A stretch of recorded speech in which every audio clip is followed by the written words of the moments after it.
Welcome back to another episode, everybody. Podcast 47 now. Getting through it. Got a lot of college sports going on. But starting off with some sad news. So, I'm sure you've seen it on the news. Some University of Virginia players, Lavelle Davis, Sean Perry, and Devin Chandler were killed in an on-campus shooting this past Sunday night. It was by a former teammate, too. Yes, that's what I heard. That's awful. So, definitely thoughts and prayers to the families and, teammates of them. Yeah. Like you said, they canceled the game this week in football, and I know they canceled their basketball game the other day, too. So, I couldn't imagine, especially the people that have been close to them. And you know how it is playing college football. It's like your brothers. You're with them all the time, going through adversity. So I know it's got to be hard for the players and especially the families. Just thoughts and prayers out to them for sure. Transitioning into NFL a little bit, we weren't going to say much about it because we talked about it last week, but the game of the year happened probably. Bills versus Vikings. Before the season, wouldn't have thought the Vikings would be in the game of the year, but what are they, 8-1 now? Yeah. So they won this game 33-30. Vikings came back down from 27-10 in the late third quarter. Toward the end of regulation, Vikings were stopped on the 1 yard line. At that point, I thought it was over. They were down 27-23. Bills ball, just run it out. That's what they thought. So the Bills are going to try to run it out. They fumble it. The Vikings land on it. Touchdown. 30-27 Vikings. Goes into OT. Vikings hit the ball first. Go down, kick field goal. Josh Allen throws an interception in the end zone. It's crazy. I would have not thought there was a chance. This was the game where everybody's like, all right, let's see if the Vikings legit. I think they're legit now. They're up there. And it's not even that the Bills played bad. It's just a good game all around for both teams. Yeah, if you would have told me before the season started the Vikings would beat the Bills, I would have told you you're crazy. But heck of a year the Vikings are having. I can't believe they beat Josh Allen and the Bills. That's just crazy to say. But great ball being displayed by Minnesota. Kirk going crazy, too. So something that's kind of shocking. We've talked about it a little bit. The Eagles were the last undefeated team. We've looked at the schedule. Cakewalk. So we thought. They played NFC East matchup against the Commanders, and they lost. So Monday Night Football, the Eagles were 11-point favorites, and they lost 32-21. So the best team in the division lost to the worst team in the division. But what is crazy is it is possible for almost every team in the NFC East to make the playoffs. And AFC East. And AFC Because I think it's the Patriots are the last in that division. And if they, something kind of crazy has to happen, but there's a chance all 8 will make it to the playoffs, which all is 8 insane. teams. That's crazy. And everybody always diss on the NFC East. Yeah. This is the year for it's shutting everybody up. Transitioning into college basketball a little bit. So this happened today, actually. Number 4 overall player. So in one ranking, I know he's the number 1 player, but it's also down to 6. So number 4 is an average. But number 4 player in the class of 2023, Isaiah Collier, commits to USC. He's from Georgia. I was kind of shocked by it. I haven't really kept track of his recruitment because Kentucky's never really been in the race. But he was down to Michigan, USC, UCLA, and Cincinnati or something. Mm-hmm. But he commits to the Trojans, and that's their highest-rated recruit in school history. So he's a .99 rating on 24/7 Sports. So number 2, Gonzaga, played Michigan State on the aircraft carrier this year, which I think is awesome. They played it on Veterans Day. Gonzaga won 64-63. I think this was a shock to many because Michigan State's not been a heavy favorite going into the year. They weren't even ranked preseason. But this game showed a lot of good signs for them defensively and offensively. They were up 15 at one point in this game, so they kind of sold towards the end. But it was a really good game though. Yeah, I love that they do that on the aircraft carrier for Veterans Day. It's awesome. The coolest thing I think that they do. And the uniforms are sick. Yeah, the camo. Yeah, it's an awesome tradition. So we've got some upsets so far this season. This is what one famous John Rothstein says. He always tweets out, anarchy? No, just college basketball. And that was tweeted out for just about every one of these games because these are crazy upsets. Temple upset number 16 Villanova, 68-64. First time beating Villanova since 2012. So jeez. They're both in Philly. It's like a little... 10 years. Yeah, wow. It's been a while. UC Irvine upset number 21 Oregon. Northwestern State upset number 15 TCU, which I think was crazy. 64-63 in that one. That was our first Power 5 win since 2013 for Northwestern State. And then recently, I think this was yesterday, UNLV beat number 21 Dayton 60-52. So a lot of movement in the top 25 for sure. This is where I think college basketball really starts. Once you hit that Champions Classic, that's when you start rolling. Obviously, we've played a couple games already, but the Champions Classic, Michigan State versus Kentucky, Kansas versus Duke. We'll talk about the late game first because I've got some talk about it for the Kentucky game. So number 6 Kansas without Bill Self because he's suspended right now, like 4 or 6 games, I can't remember. But number 6 Kansas is playing number 7 Duke. John Shire's first big game. I think this is his 3rd game total, but he's getting the spotlight now, taking Coach Cade's spot. So Kansas ended up winning 69-64. Players that stood out to me in this game, Kyle Filipowski for Duke. He's a freshman. I thought he was kind of be like off the bench, whatever. I kind of thought Derek Lively would be their guy. Dariq Whitehead is hurt right now, so he didn't play. But out of their freshmen, he definitely played the best. He had 17 points, 14 rebounds, and he just balled out. Another guy for them, Jeremy Roach. He's kind of their leader. He's a junior point guard. He played really well. He's kind of the guy that like could take over a game and you not even know it. Like he had 16 points, didn't even feel like it, and 4 assists. So Kansas players, these are kind of their 2 favorites going into the year. They've got Grady Dick, freshman, 5-star. He's just a smooth player. Like ball handling is mature. He's got a great pull-up jumper, and he had some tough finishes. So he had 14 points, but he had a lot of hustle stats from what I watched. And then Jalen Wilson, he's starting his junior year. He's battled some injuries, but he had 25, 11, and 5. So, like we were talking about earlier, we're like, hey, down here for Kansas? I don't think so. I mean, they're getting it Might going. not be. Yeah. So they lost their big last year, McCormick, but they're just reloading. So, Yep. So the first game was Kentucky versus Michigan State. But before we get into that, Kentucky played another game in between the last podcast and this one. We played Duquesne. We won 77-52. So this was Severe's first game back. We've talked about him not playing much. So his first game back, he had 11, 11, and 8 were his stats. He was plus 32 in box score plus minus. So for those of you who don't know what that is, it's kind of like how you judge how the game went when a player was in. A good box score plus minus for a starter is like just anything positive. Like plus 5 would be good. And he did all that off the bench. So I think it's a huge step for him. We still didn't have Damian Collins or Oscar, but now into the Michigan State game, both of them played. So we've had full roster for the first time this year. Went to double OT. You watched it. You watched the entire second half and overtime. First, share what you thought, because I know you said Oscar was a big turning point once he fouled out. So what do you think about the game from your point of view? I'm just gonna agree with what you said earlier. Losing Oscar really changed the whole momentum. Like once he fouled out and everything, you could just really tell in your all's offense. You couldn't really like get much going. Michigan State, just a well-coached team, basically. They looked confident, knew what they were doing. But yeah. Yeah, I definitely agree with that. So Michigan State won in double overtime. Cason Wallace had 14, 5, 5, and 8. So he had 8 steals. Tied the UK record all time. So that's big. He's a freshman for us.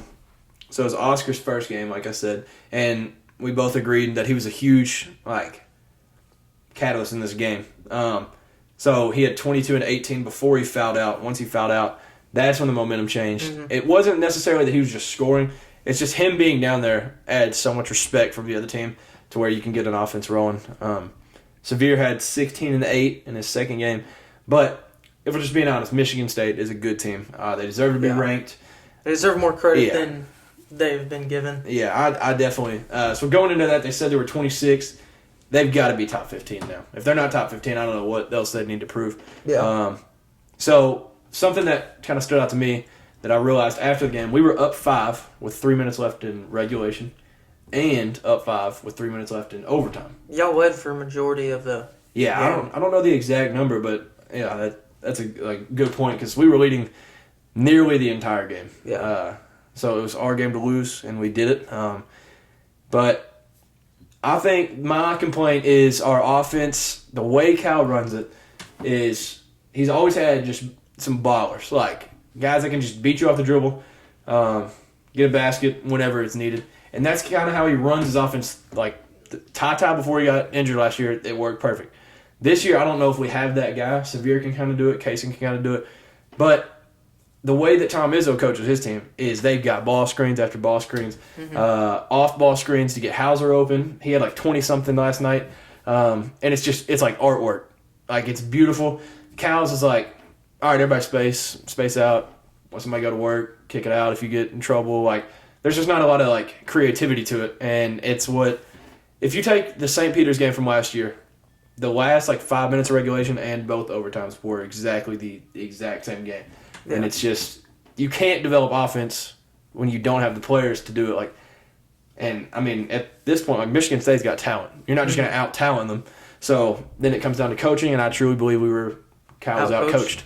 So I think that's what it boils down to. Y'all got to look up the highlights from that because the last two inbound plays were absolutely beautiful. It's like Picasso. It's like Bob Ross doing work on a paintboard. Like, the last inbound play of regulation, it might be the wrong order, but they had like a double screen, had Oscar looking confused, wide open dunk. And then the one in overtime, they got us to where, I mean, y'all would have to look up how crazy the play was, but they got it to a 3-on-2, and that's just, they're going to score 9 times out of 10 doing that. So it's just great coaching from Tom Izzo. I was sleeping on this team. I went into it 100% confident that we were going to win, and did not go too well. But side note, Indianapolis, worst city known to man, because I realized, I saw a tweet after the game, all that's happened in that arena. I knew like 2 of these, but so in 97, we won the championship in 96 and 98. 97, Final Four was in Indianapolis. We lost to Arizona in overtime.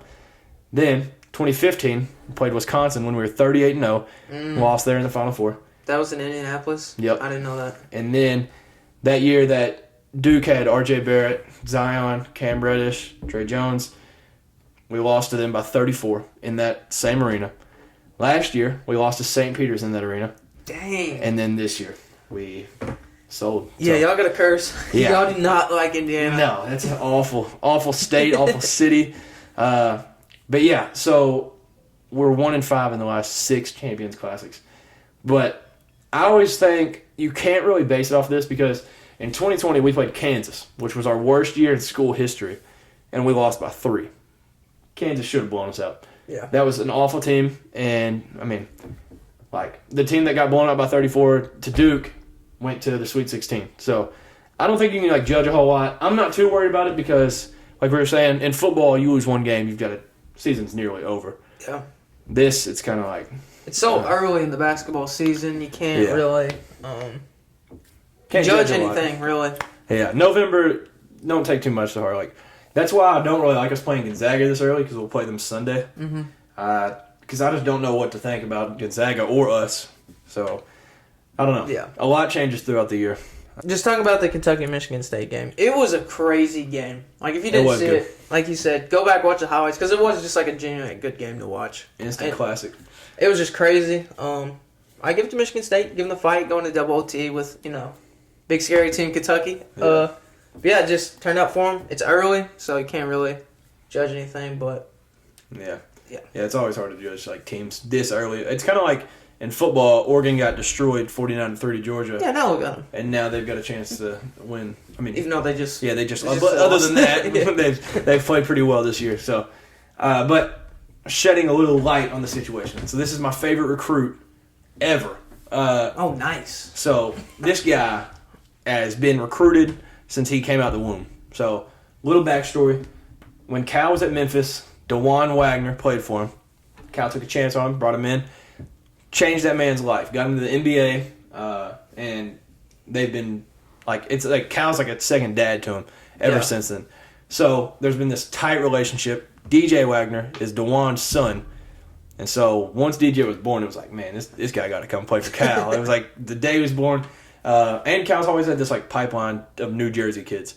It used to be Rick Pitino a lot, but now it's Cal, and this guy, we nearly lost him. So Louisville, when they hired Kenny Payne back in like early summer or something, they hired Milt Wagner, which is his grandpa.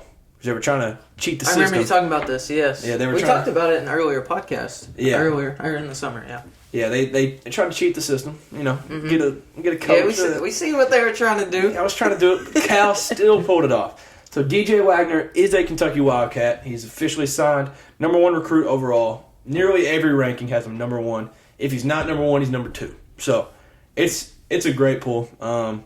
This is a guy, there's always recruits that I just have I just know something, they're going to be special.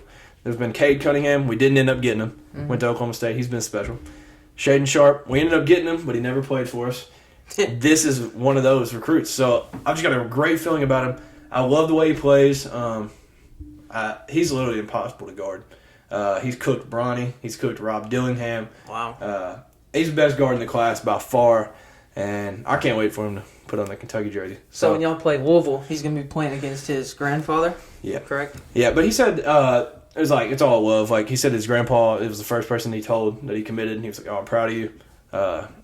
Whatever. So yeah, I think it's probably awkward for Louisville though, having his grandpa. But so yeah, with that being said, we now have the number 1 recruiting class. The 8th time that Cal has had the number 1 recruiting class at Kentucky.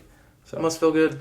Yeah, it's nice. We've got 4 5-stars in that class. Dang. 4 players in the top 8, and then Reed Shepard's like that 5th guy. He's a 5-star. Sometimes he's a high 4-star, depending on the rating. But he's in the 20s. So he's not even a sleeper either. So it's looking bright. Yeah. For the Cats. Definitely a bright future. People thought he lost his touch. He's got it back. He's got his swag back. All right, a little Tennessee basketball. Suffered a tough one against Colorado. It was interesting. Towards the end, I just felt like Colorado in the last 2 or 3 minutes was hitting everything. And we just kind of we couldn't get much going. I mean, we had some good shots in there to try to stay in and try to come back and foul and stuff, but it was just we really just couldn't. We didn't have that go-to guy just to score. You know what I mean? We didn't have something to do, and Colorado just had our number. So we play actually tonight. Right now, we're playing Florida Gulf Coast. Gotta assume it's a win, probably. So hopefully we win. Hopefully we move to 2-1, 3-1, 3-1. I think I don't know. Something like that. 2-1, 3-1. Yeah. So early. But something interesting. Rick Barnes, Tennessee's head coach, says that Kai Ziegler is not going to start anymore due to slow starts and being out of control. Yeah, there was an interesting press conference that we watched over that. I don't know. I don't really know if you're supposed to like what he said, not like what he said. Because I've seen some stuff on Twitter, people being like, "Wow, don't say that about the kid." Yeah. But I mean, at the end of the day, you got to be real. And Rick Barnes is going to tell you. I feel like he's the guy that's going to tell you how it is because he wants to win. Yeah. I feel like it's something that Zakai can fix, though. Yeah. You know what I mean? Just work on practice being in control the offense, be the leader. Yeah.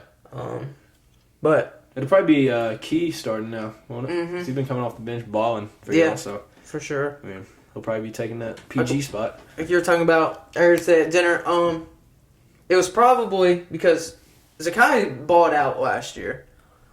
And you said it's probably Rick Barnes said this now because Kennedy Chandler was kind of that controlled guy that kind of led the offense. Ziegler didn't have to take over anything. He didn't have so much responsibility. He had responsibility, but he had Kennedy Chandler there to help him. So now it's kind of it's you, it's your turn, take control. Yeah. I don't think Rick Barnes was happy with his performance. It's a lot of pressure too. Yeah. It's a sophomore, and then with that situation last year, exactly thrown into this. So. Yeah. But I think they'll pick it up. I think we'll be fine. Because we had a lot of guys return this year. Yeah. So. And Josiah Jordan-James is just now getting healthy again too. Right. So. Yeah, I know he played good in that game for y'all too. So. Man, yeah, y'all be fine. Yeah. It's early, like we've said. All right, so college football. We're getting deep in week. What is it? Week 11? This would have been 11, yeah. Okay. Which is crazy. Crazy. College football is flying by. Hey, it's sad. Time flies when it's the best time. You know how it goes. Number 22 UCF upsets number 17 Tulane. That's crazy. Tulane has lost 61 straight games to AP-ranked opponents. That is horrible. It's not a good look. It's definitely that is not good. So that should tell you their strength of schedule. It's not good. That'll tell you that much. Yeah. Yeah, Tulane. They got ranked pretty high. 17 is probably up there with one of their biggest or highest rankings in program history. Yeah, I think they're still ranked some 20 something. I don't know. I don't remember. That's a good team though. Yeah, so they are. So Auburn beats Texas A&M. They eliminated Texas A&M from making a bowl, which is crazy. Insane. A&M started the year ranked number 6th. Yeah. Yeah. It's a good thing. We could go ahead and say whenever we made these preseason predictions, we were wrong. Yeah. Well, I think we both had them 11-1. So. Yeah. Yeah. Texas A&M is on a 6-game losing streak. That hasn't happened since 1972. Yeah, it's not the best times and with the buyout for Jimbo right now, you don't want to be an A&M fan because I actually I'm friends with an A&M fan and he's nearly boycotted. And he went to an Ole Miss game last week wearing an Ole Miss jersey. So no way. Wow. All right. But yeah, it's definitely a tough situation for him. It's crazy because if I remember correctly, I think I predicted Texas A&M to make the playoffs. I'm pretty sure at the beginning. I think we did a podcast a while back and we predicted early predictions. But I know Desmond Howard had them in this playoff, so that's his 1 seed. So he did. That's awkward. It's crazy that college football is awesome. It is. Crazy stuff happens. It's a tough division to play in, but you've got to get 6 wins. Yeah. I can't remember the last time Texas A&M didn't make a bowl game, honestly. I have no idea. It's been a while. Yeah, they haven't even been bad. There's some average years, but they still make bowls. Yeah. But, man. Just not it. Yeah, Jimbo's hurt. So, another game, number 15, North Carolina, beats Wake Forest 36-34 on the road to clinch the ACC Coastal Division. Yep, and they'll be playing Clemson in the championship, so that's huge for them. I don't really know the last time. It might have been 2016 or 17 when, what's his name? Trubisky was there last. I think that's probably the last time they were playing in the ACC championship. But good for Mac Brown. Good for Drake May. Man, yeah, they've been balling. I think Wake Forest was another team that started ranked, They started right? high. Yeah, they were ranked 10 when they lost to Louisville. And then they lost another game after that. So, yeah, it's been downhill for them. They were good last year, too, so I think they've got crazy. 4 losses now. Yeah. So, I don't know if you said this yet or not, but North Carolina is 0-6 on the road They were 0-6 on the road last year and 6-0 on the road this year. So, crazy turnaround. That's a complete flip right there. I don't know if that's, defense, because they've had good quarterbacks both years, and they've had, I believe Josh Downs was playing the full year last year, so they've had good receivers, good running backs, but yeah, that's huge for them. Yeah. And I don't think they've ever been 6-0 on the road in school history till now. Yeah. So Mac Brown put up numbers. That's got to feel good when you can always go in somebody else's house, beat them, come out to win. So North Carolina. Hey, it's a team to look out for in the future. Maybe a new, what's the analogy? A new page turned or something? Yeah. A leaf turned or something? Drake May. He's a freshman, so we'll see. Yeah. Another game, Arizona upsets number 12 UCLA at UCLA, 34-28. Arizona was 3-6 going into the game, and UCLA was only 1 down, 8-1. Man, I was watching this game. I did not expect this at all. It came on after the Oregon-Washington game, I think, and it was for those of you who want to stay up, watch the Arizona-UCLA game. On the East Coast, it would be late, whatever. I was like, I'll watch it. I did not think this was going to happen. Crazy. Yeah, I mean, like you said, they were number 12 at the time, 8-1. So Arizona has a chance to be bowl eligible then if they went out, right? Yep. Yeah, that's crazy. So they'll just have to win their next 2. Arizona State. I don't know who they play this week. Yeah, I'm not sure. But yeah, that would be a crazy turnaround, being 3-6 and then bowl eligible. Yeah. So some of the bigger games last week, we had number 9 Alabama going to number 11 Ole Miss. We talked about this. I had Alabama 37-24. You had Alabama 35-20.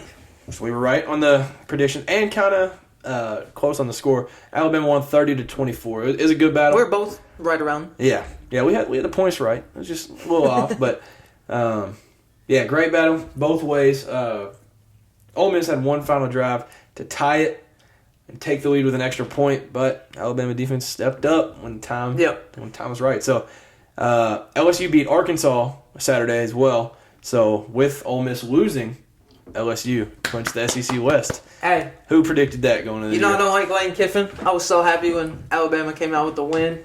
I'm pretty sure somebody said that Lane Kiffin was throwing his clipboard on the sidelines and everything. He might not have had a white hoodie on. That might have been the issue. I know he's wearing a blue hoodie in the first half. So if you don't get that, there's like this thing going around that's like wins when Lane's wearing his white hoodie and stuff. Like so undefeated or something. Yeah, something crazy. Yeah, so with LSU winning the West, they'll play Georgia from the East, assuming Georgia wins out. Go Tigers. Yeah. Like we mentioned it earlier, number 25 Washington went to number 6 Oregon. So on the road, it had been a long time since Oregon had lost to Washington at home. I predicted Oregon 47-31, and you said 42-31. And Washington got the dub. So Washington won 37-34. Just a great game. So Michael Penix, their quarterback, breaks Washington all-time passing yards record against Oregon, 408 yards with 2 touchdowns. I did not realize that. Yeah, he balled out. But with that being said, on the other side, Bo Nixon, he left early, or like midway through the fourth quarter with an injury. Nothing major, but even with him leaving, he had 280 yards, 2 passing touchdowns, and 1 rushing touchdown. Hey, might have went different if he would have stayed in. Yep. And there was a bunch of Oregon fans were upset about a play call towards the end where Bo Nix was on the sideline. He could have came in. They called the timeout, but they didn't call a timeout. Mm-hmm. They tried to run it up the middle, got stopped, and that kind of ended the game. Right. There's 1:26 left. Oregon has a turnover on downs. That's the one that I was talking about. And then Washington got the ball at the 33 right there. So that was the controversial play. 1:26 left is when that happened. I think they definitely got to call a timeout there. Throw your captain in and let him make something happen. Because he's like, I think they've said in third down conversions, which it's one of the insane stats, but it's like third down conversions when the quarterbacks ran for the first down. Bo Nix is like number 1 in the country. Mm-hmm. So you've got to put him in. But Dan Lanning, first-year coach, got to learn from it. So yeah, definitely. Yeah, Oregon's playoff hopes, gone. That sucks. Yeah. So, towards the end, I meant to say this. So I said it was like a controversial call just for Oregon, but late in the game there was a close call. Washington ended up kicking a field goal when they got it on the 33. Mm-hmm. Oregon drove down, and late in the game it was kind of a little bump from a Washington DB, moved the guy out of bounds. He came back in, caught it, got him into field goal range. Ref said he stepped out, but they didn't say anything about the guy pushing him out. So, kind of went both ways. I don't know. It made for a crazy finish. I kind of wish they would have had a chance to kick a field goal to tie it, but I don't know. Yeah, well, there goes the playoff though. So for the Pac-12, Oregon, yeah, I can't see them getting back up in the rankings. I don't know who they have left to play, but yeah, they're too far back now. I can't see them getting in. 2 losses not going to happen in the Pac-12. Then we had Missouri at number 5, Tennessee. Tennessee was a 20.5-point favorite. I had Tennessee 48-14.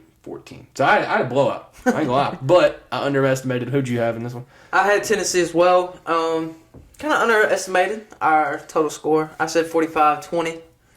In the final, Tennessee 66-24. Yeah.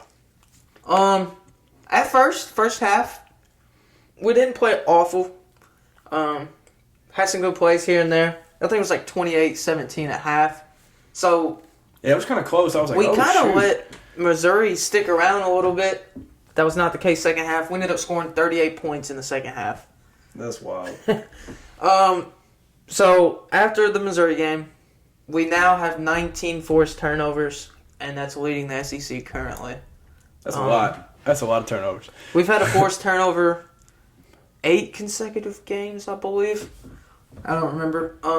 But so some stats from the Missouri game. Hendon Hooker had 4 total TDs, 1 rushing, 3 passing. He had like 355 yards passing, I believe. And with it being his last game, he led Rocky Top. So that's a cool little thing. It was cool. They put the pictures up side by side. It was Peyton Manning leading the band after the game, and then Hendon Hooker doing it. So it's really cool. I like that they did that because, like, what a season. Yeah. You know, from this guy.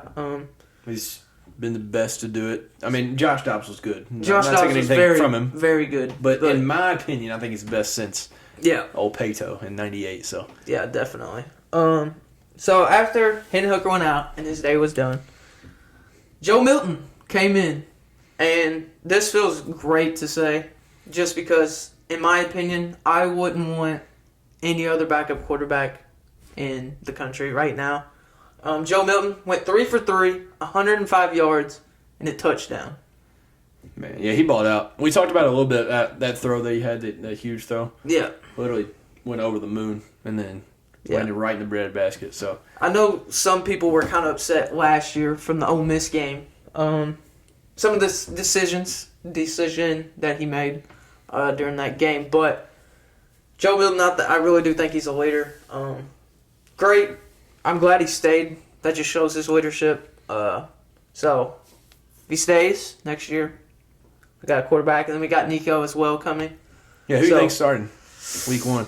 Freshman Nico or a veteran Joe Milton? I feel like start with Joe Milton just because he knows the offense. He stayed. That's what I would think, too. I think, honestly, now that I think about it, I bet that's why he stayed. Because he'll get that job. Yeah, I think he's, like, waiting for his time, which is awesome because now he really knows the offense. It's like seeing what Hendon Hooker's done and all that. And then he literally lived with him. So lives with them, and then he can teach it to Nico. You know what I mean? Yeah. So it's just kind of passed down. So quarterback room's looking nice. Yeah. So another stat from the game: Dylan Sampson, freshman running back, got some touches, almost hit 100 yards rushing, and had a touchdown. Yeah, I haven't heard of him. I've heard of Jabari and Jalen, but and that's good. There was big rushing performances. Jabari had like 50 or 70 yards, something like that. But yeah, just complete dominance against Missouri in the second half, especially. So if you're wondering where Cedric Tillman was during this past weekend, we looked it up. Apparently, he was reserving himself to just take precautions of his injury. And didn't want to risk anything, but he is expected to play next week against South Carolina. So definitely huge. Yep. I think it was smart because I feel like Missouri wasn't like a must need to play game. Yeah. Especially with the Hyatt. Like, right. Y'all would be fine against Missouri.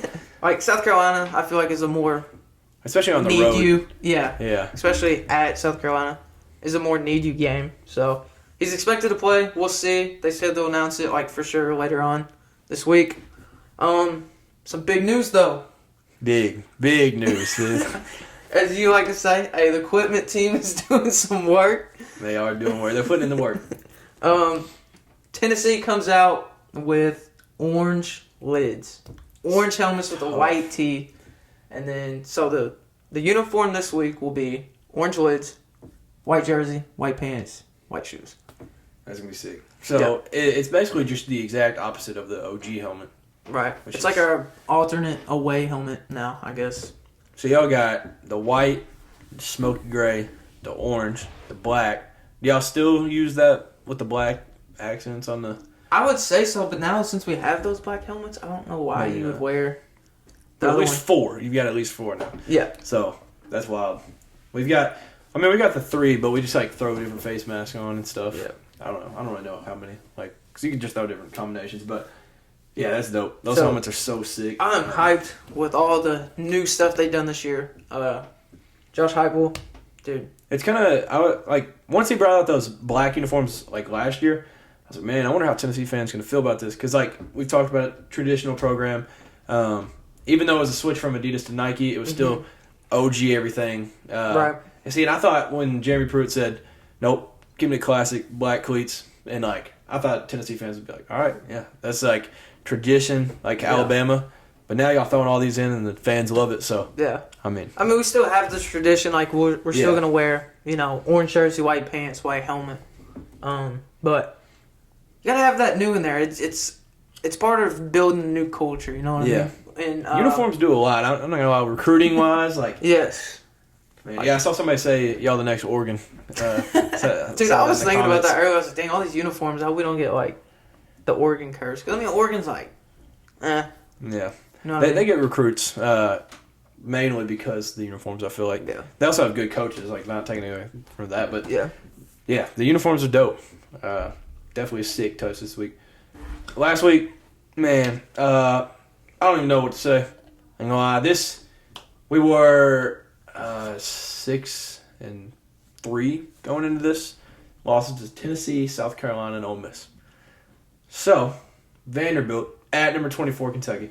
We were an 18-point favorite. I said Kentucky 38-17, and you took the Cats as well, 35-13. Yep. So, we both were pretty heavy on the Cats, but and I think I just wanted to see 30 plus because we haven't done it on the SEC all year. Offense is just horrendous. And we lost. So, we lost 24-21. By far, the worst loss of my life. I've never seen a loss this bad. Obviously, we've lost to Vandy before, but we sucked then. We were literally ranked 24 at this time. Worst loss under Stoops. There's a lot that you can say about this.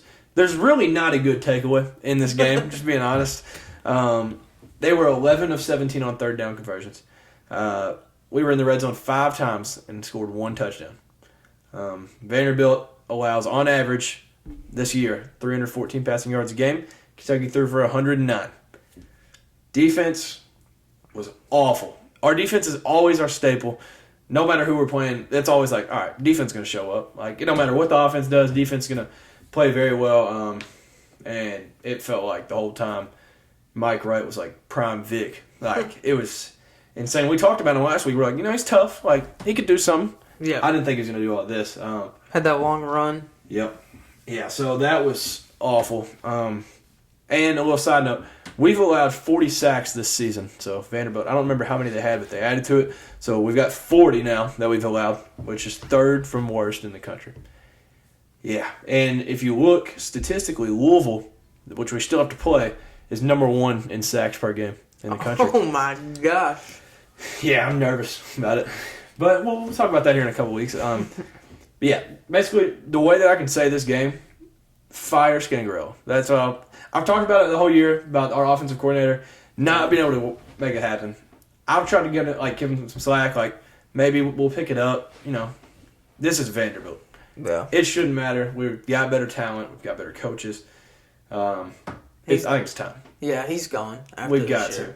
But it sucks because when he came in, he was like, Stoops, I got you 3 years. Because it was supposed to be like this crazy offensive guru. Like, I mean, I don't know. I feel almost bad because he guaranteed us 3 years. Yeah. But, I mean, you can't compete in the SEC if you're going to be losing to Vanderbilt. We haven't lost to them since 2015, and with it being at home. The weather was a little bit, but you can't blame that on the weather. Like, it rained a little bit. The crowd was still good. Will honestly did not look good in that game. Like, I don't know what it was. He just didn't look comfortable.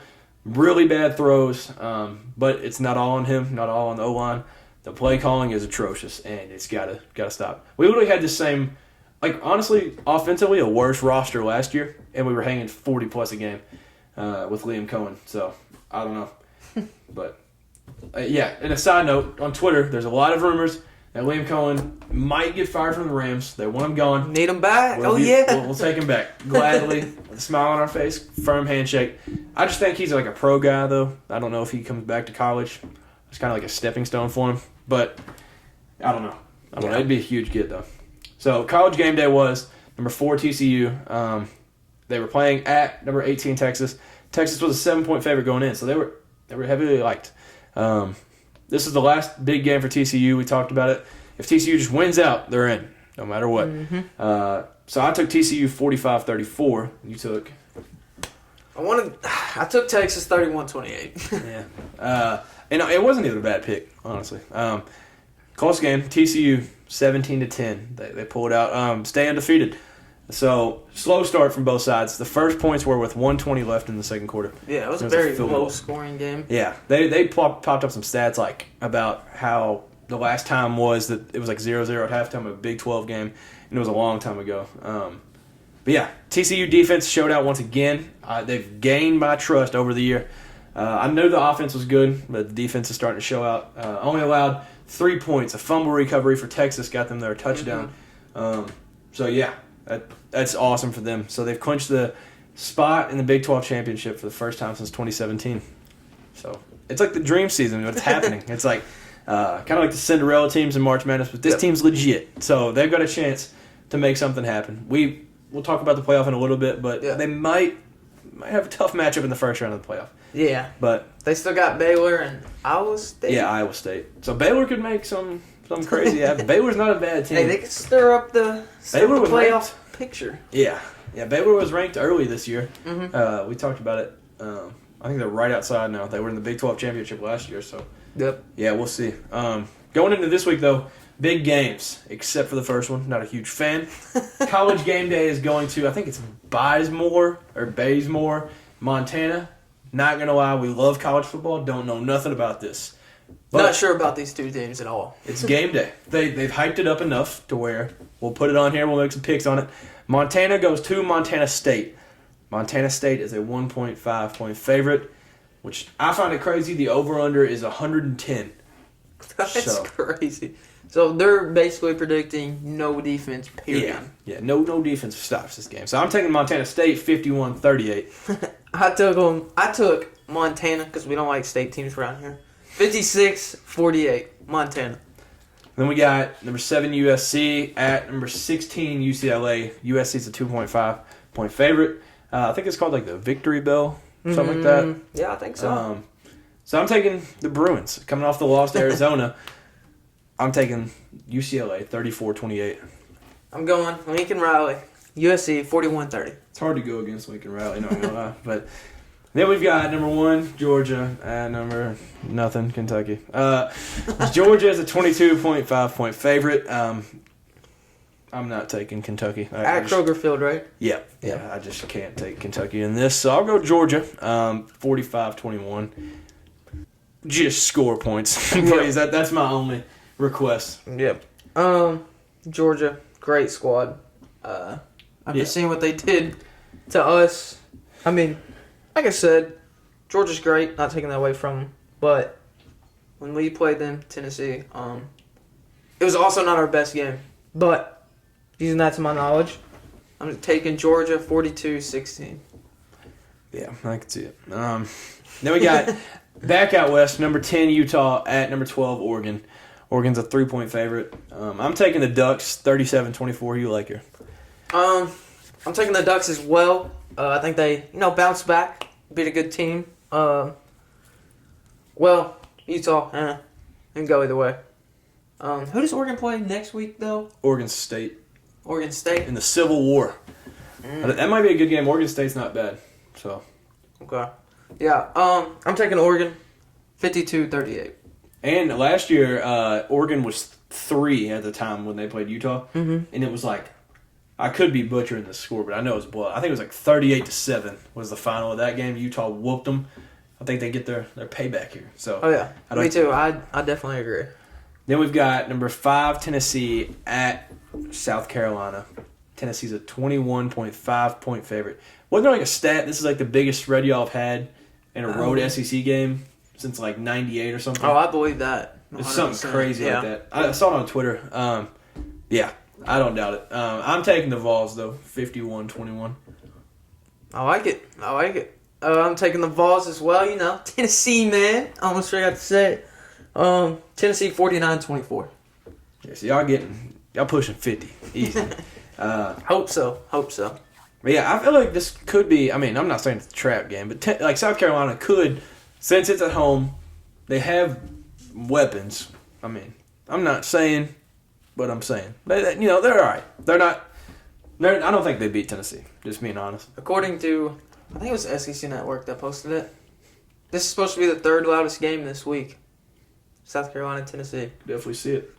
Kroger Field's not going to be because it's going to be cold and nobody wants to watch a murder.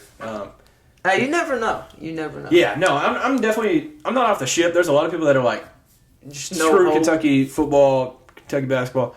Obviously, I'm bought into basketball. That's Kentucky. That's what we do. But I'm still here for football. Here for the players. Here for Mark Stoops. For Brad White. But Rich Scangarello has been upsetting. But yeah, so let's talk about the playoff a little bit. Like we said, Oregon gone. They out of here. Oregon. Whew. So, Michigan, did they show you anything else this week that you like to where you think that they might have a chance against Ohio State next week? They play Illinois this week, which is the number 1 or number 2 team in the Big Ten West. So, Illinois, yeah, maybe. I think it's very doable. Yeah. Michigan, I don't know. Ohio State's got a good squad. I don't know. We're just gonna have to wait and see because that will be the deciding factor of everything. Like, yeah. Tennessee, we stayed at number 5, making me nervous. But I mean, if we just went out, I think, like you said earlier, play your ball. I think ESPN gave us like a 64% chance to make the playoffs. But really, if we went out. In Cameron Waddle's predictions, I got like a 98% chance. Yeah. The only way you all don't make it is if Michigan and Ohio State is a great game. And it's like close. And they don't bump one out. And then they bump one to like 4. Oh my God. That's like the only way I can see it happening now. And TCU would have to win out too. Yeah. But TCU wins out. Then it's just the staying. 4th spot. Yeah. You just gotta. That's They'll the spot. stay at 4. So Georgia's gonna win out. Georgia, more than 1. likely, winning out. Ohio State. Well, all right. The winner of Ohio State, Michigan, 2. We'll say that. Say TCU wins out 3. Then 4. If it's close, is a coin flip between the Vols and the gosh, loser it's of, making me so nervous. Man. If y'all keep putting up basketball numbers, y'all be fine. Hey, we just gotta play our own ball. Just keep winning, do our thing. Whatever happens. But they gotta take into consideration this playoff. If TCU loses, they're out basically. Yeah, they're gone. But all right, between if they lose in the Big 12 championship though. I don't. Hey, all right. Let me set this scenario for you. Because say Michigan gets killed by Ohio State. Okay. 20 points out. Michigan's out. TCU gets beat by 10 in the Big 12 championship. They're out. Okay. LSU beats Georgia in the SEC championship. Gosh. So Ohio State's got to be 1, right? Okay. Ohio Agree State on that. 1. Yep. Where you throwing LSU at though? This might be a 3-team SEC playoff. If we went out, Tennessee 2.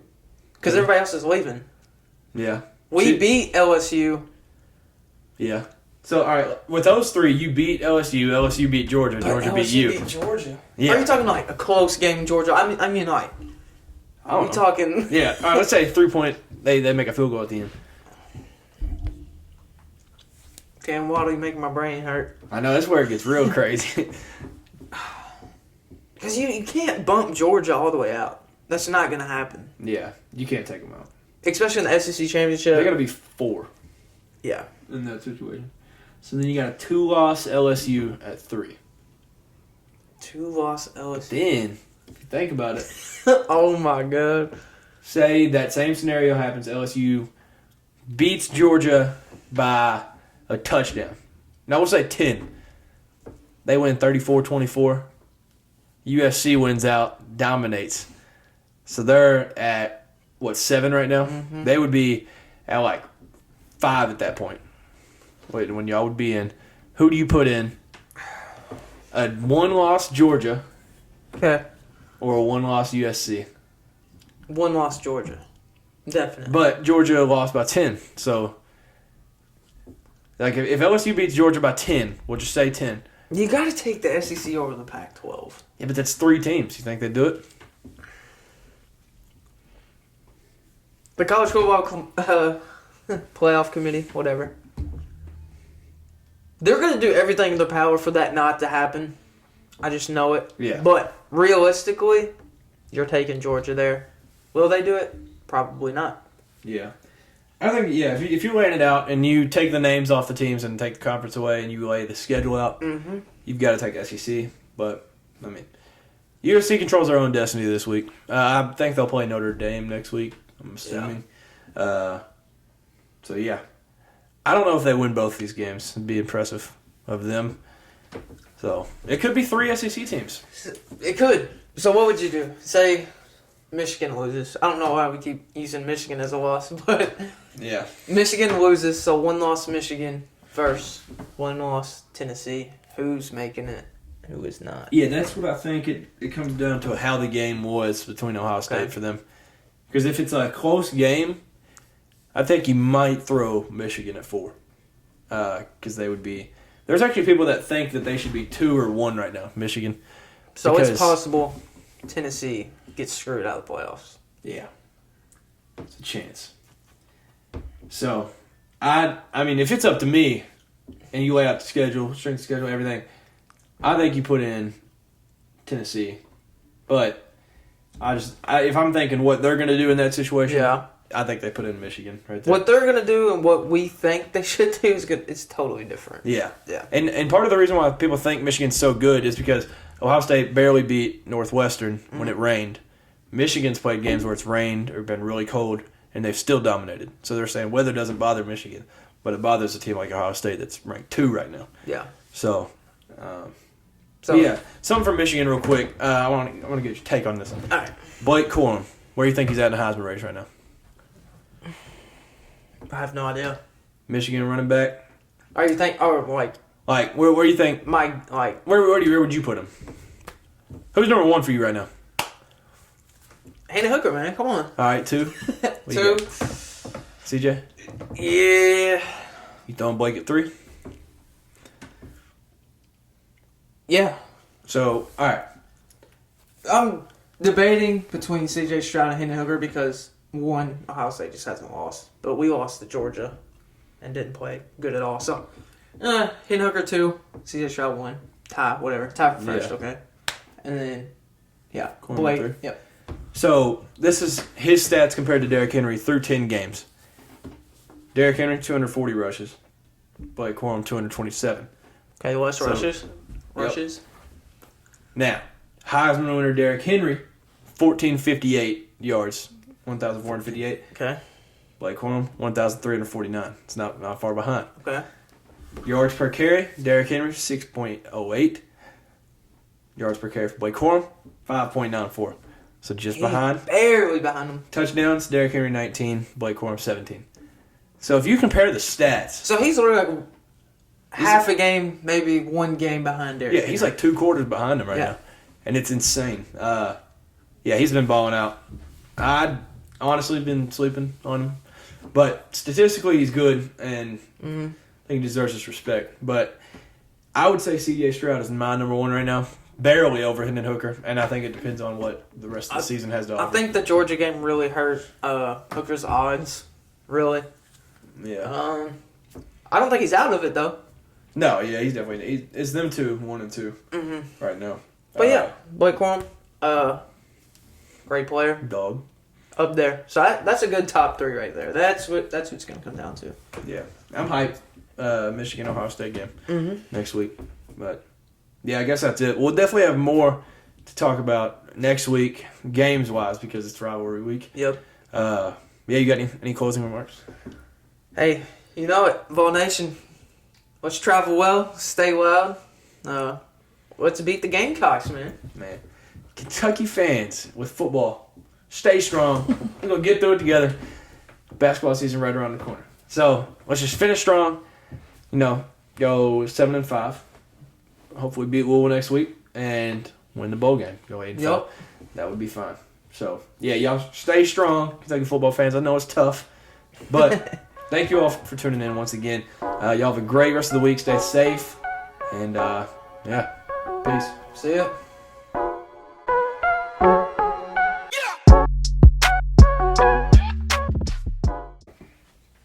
Yeah, he's playing the game right now. No, but like the